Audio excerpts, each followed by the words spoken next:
Okay, to stay on theme, babe.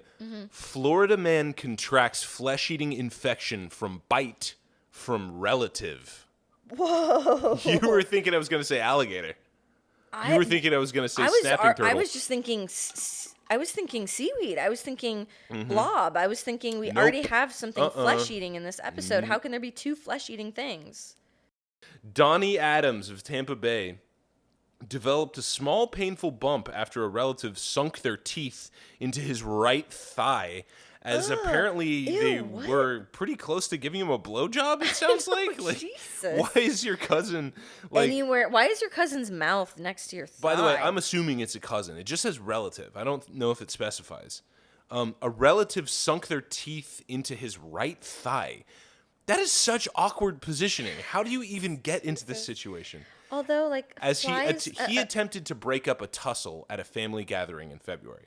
So 2 people were already tussling. He steps in to try and pull it apart.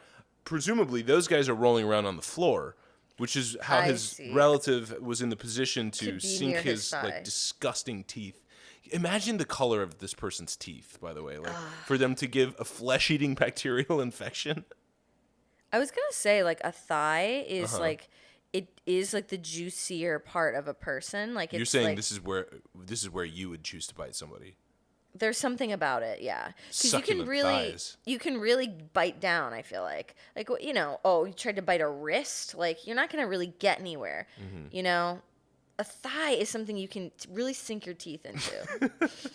Well, I'm presuming that this relative wasn't doing it because they were hungry. No, I don't mean hunger. I just mean... You do mean hunger. Fucking spit it out.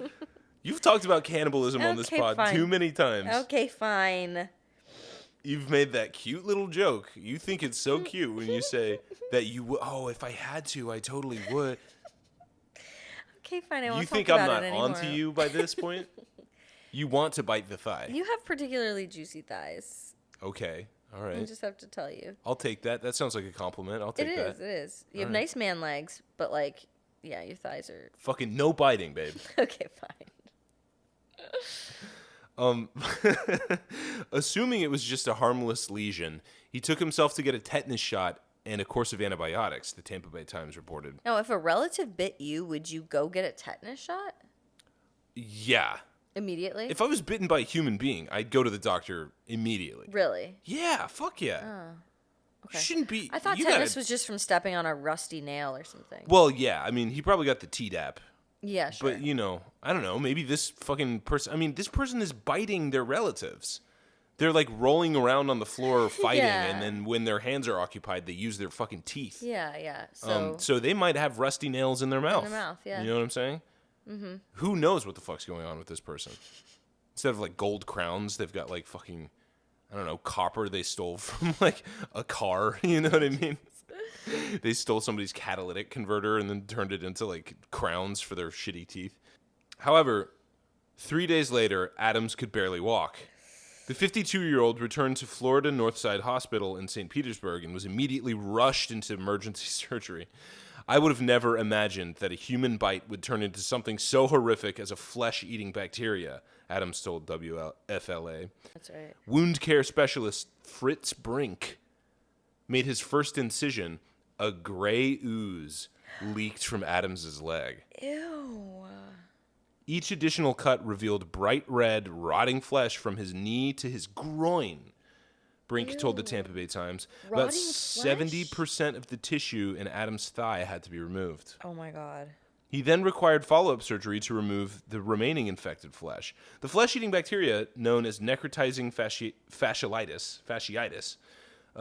Necrotizing fasciitis. Everybody say it together. Necrotizing fasciitis. Necrotizing fasciitis. Kills tissue surrounding muscles and nerves. While common among swimmers in tropical climates, doctors had never seen a case in which they were sure it came from another human's mouth. Oh my God. Like a zombie. Do you think, I was just going to say, do you think this is how zombies got started?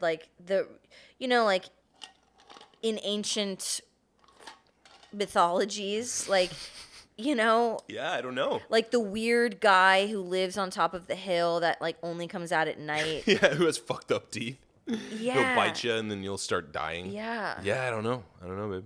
Oof. But a zombie comes back from the dead. You know what I mean? He might look like he's been back from the dead. He doesn't look great. I'm looking at his leg right now. Brink told the Tampa Bay Times that while it's a unique transmission of the deadly germ, human mouths are a perfect climate for bacteria to thrive, which is exactly why I'd go to a doctor immediately after being bit. Even by a clean family member. Yeah, even by a family member who I thought was clean. I would go straight to the doctor. Okay. A human bite is dirtier than a dog bite as far as the kinds of bacteria that grow. The wound care specialist said, normal bacteria is in an abnormal spot can be a real problem. Yeah, no fucking shit. If Adams had to put off going back to the hospital for another day, Brink said the infection likely would have spread to his abdomen, putting him in danger of septic shock and death.